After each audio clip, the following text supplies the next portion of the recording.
My brother invited us to live with him and promised that we wouldn't have to worry about paying rent or bills. I'm Maya, and I work in finance. My husband, Charlie, is a car mechanic. We live in the house where I grew up, though my parents don't live there anymore. This house is actually part of our family business, where my dad used to be the CEO. My brother was supposed to take over the company, so he studied economics in college. He even went to Oxford University to learn more about business management. After he came back to the US, he worked with our dad for several years. Eventually, our parents wanted to retire and move to a peaceful place like Aspen, Colorado, to enjoy nature. They gave the company to my brother and passed the family home down to me, their daughter, so my husband and I decided to live there. The house is in a great location, just a 5-minute walk from the train station. There are shops, hospitals, and schools nearby. This makes it easy for us to live here, even when our children grow up and move out. I'm really thankful that my parents gave us this house. We were planning to grow our family and live happily, but we never imagined that our lives would be turned upside down by such an incident. After we moved into the house, my mother-in-law started visiting a lot. Knowing my parents own a business, she often asks about their money since we got married. Maya, how much do your parents have? How much will you inherit when they pass away? She frequently asks. She talks about these things so often that I find it quite unpleasant. Not wanting to be too direct, I usually say, I'm not sure. I've never really thought about it. I already got the house, so I might not get any money. Even though I laugh it off and respond casually, she persists, saying, that can't be true, can it? Your parents are over 60. Anything could happen. They must have discussed their assets with you. She seemed so interested in the money that I was convinced she was counting on my parents' wealth. I already know how much I'll inherit, but I decided to keep it a secret from my mother-in-law and my husband, who was close to her. Then something shocking happened. Without any warning, my mother-in-law and my brother-in-law's family moved into our house. Around 8:00 a.m. on a holiday, the doorbell rang unexpectedly. When I opened the door, there were movers. I was shocked and confused. My mother-in-law and brother-in-law's family were there, saying, we're going to live here from today, so please take care of us. Their grinning faces sent chills down my spine. My husband woke up then, and when I asked him to explain, he said nonchalantly, what's the problem if Mom and the others move in? The house is spacious, so you should be able to spare some room. He acted as if it was perfectly normal to let them move in. I was already shocked that we were all going to live together, but then my sister-in-law said something even more outrageous. Maya, your brother invited us. Since he called us, we won't be paying any rent or utilities, so we're counting on you, Maya. My brother-in-law started going into various rooms without permission, saying, this room gets good sunlight, so give it to us. Charlie, move all the stuff in here out to the hallway. I felt dizzy from all this. This is my house, but they were opening rooms and trying to claim them as their own. My mother-in-law and sister-in-law's family have always lacked common sense, especially my sister-in-law, who once rummaged through my bag without asking. If things continue like this, they'll take over my room. Enough is enough. This is my house. Why are you acting like you own this place? I've had it. I want everyone to get out. I don't usually lose my temper or raise my voice in anger, but seeing these people move into the house my parents gave me without permission and acting like it was theirs pushed me over the edge. That's why I shouted at all three of them. But then something unexpected happened. How dare you talk to us like that? You're the one who should get out. In that moment, I felt a sharp pain in my cheek. I realized I had been slapped. It took a few seconds to register what had happened. I was stunned, feeling the throbbing ache in my cheek. At that moment, something inside me snapped. I couldn't live with people who would do something like this. This house belongs to me. I didn't want them living here like parasites, so I packed my things and left, planning to inform my family about what happened. I had to find a place far from here, so I rented an apartment for the time being. I'll have to commute to work from there. The moment I told my parents about what happened over the phone, I could sense their anger, even from a distance. Especially my dad. He's always been loving and supportive, both as a strict CEO and as a caring father who would help us out whenever we needed it. I didn't want to drag my parents, who were on the brink of retirement, into this mess, but I had no choice when my own inherited home was being taken from me.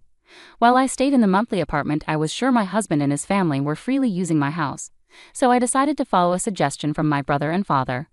A few days later, during my break, I checked my phone and saw dozens of missed calls and messages from my husband. I knew exactly why he was trying to reach me. Earlier, I had called the water and electric companies to shut off the utilities. Our house relies entirely on electricity, and we haven't installed solar panels yet, so cutting off the electricity meant everything would stop working. It's hot right now, so living without electricity and water must be tough for them. I was just about to ignore it when my husband called again, perfectly timed with my break. Hey, what's going on? There's no electricity and the water isn't working. Did you cut off the electricity and water? My husband asked urgently over the phone. The house is mine, so now that I'm not there, I could leave the electricity and water on, right? That's why I had them cut off. If I kept them on, I'd have to pay the bills even though I'm not living there. I can't accept that, so naturally, I had them cut off.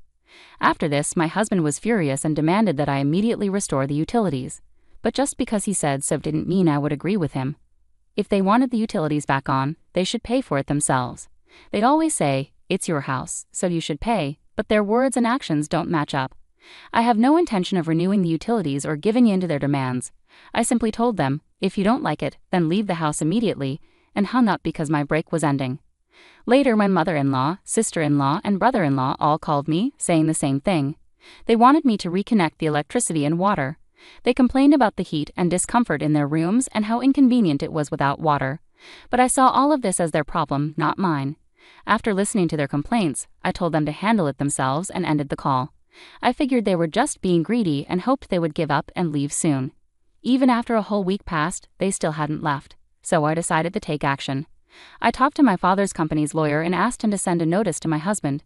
The notice said they were trespassing because they had come into my house without asking, kicked me out, and started living there like it was theirs. I warned them that I might take legal action.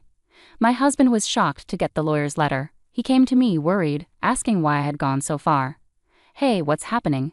Why did I get this from a lawyer? Did it have to come to this? He didn't expect me to take such a serious step. He tried to negotiate because he knew a lawsuit would harm our reputation. They wanted to avoid lawyers but also wanted to keep living in my house. I understood his thoughts perfectly. However, I couldn't accept their proposal, so I didn't give in to my husband's pleas. My husband got really angry and shouted at me over the phone, forgetting he was at work. He demanded that I stop and give up on involving a lawyer. His yelling didn't bother me. Instead, it irritated me more. I thought, who do you think you are, taking over someone else's house? No matter how much you yell, I won't change my mind. If you keep squatting there, I'll take legal action. Think carefully about your actions. Despite his continued shouting on the phone, I ignored him and hung up. It felt like a waste of time, and I had already discussed divorce with my lawyer. When I got home, I saw missed calls from my mother-in-law and sister-in-law, but I knew they just wanted to settle things. To avoid more distractions, I blocked their numbers. After my husband's family finally left and I settled into my own clean house again, things began to feel more peaceful. The divorce proceedings went smoothly with the lawyer's help. I arranged for a house cleaning service to make everything spotless. Living alone in a rental apartment during this time was comfortable, but being back in my own home felt like the best option. The house needed some repairs here and there, so I started thinking about renovations. My father recommended a good contractor, and I began discussing plans with them. Living independently was so freeing. I could lounge on the sofa without anyone scolding me. I could eat whatever I pleased without anyone commenting. As I enjoyed this new chapter, unexpectedly, after 3 months, I received a call from my ex-husband. At first, I didn't recognize the number and ignored it. But when the calls persisted, I reluctantly answered. Instantly recognizing his voice, my mood soured. We had agreed through our lawyers to avoid contact after the divorce. Why was he calling now? Changing his number just to reach me seemed odd and unsettling. I'm sorry, but we agreed not to have any contact. There's nothing left for us to discuss, I firmly stated, ready to end the call. Please, just listen to me for a moment. I need your help, he pleaded, ignoring my attempt to hang up. He went on to explain without waiting for my consent. It turned out that his company was going through a severe financial crisis, leading to a cut in his salary. Meanwhile, my mother-in-law's health was deteriorating, leaving her unable to work. My sister-in-law and her husband were struggling too. He couldn't find stable work, and she was working multiple part-time jobs to cover debts incurred by her husband. The situation was dire, and my ex-husband was finding it increasingly difficult to make ends meet.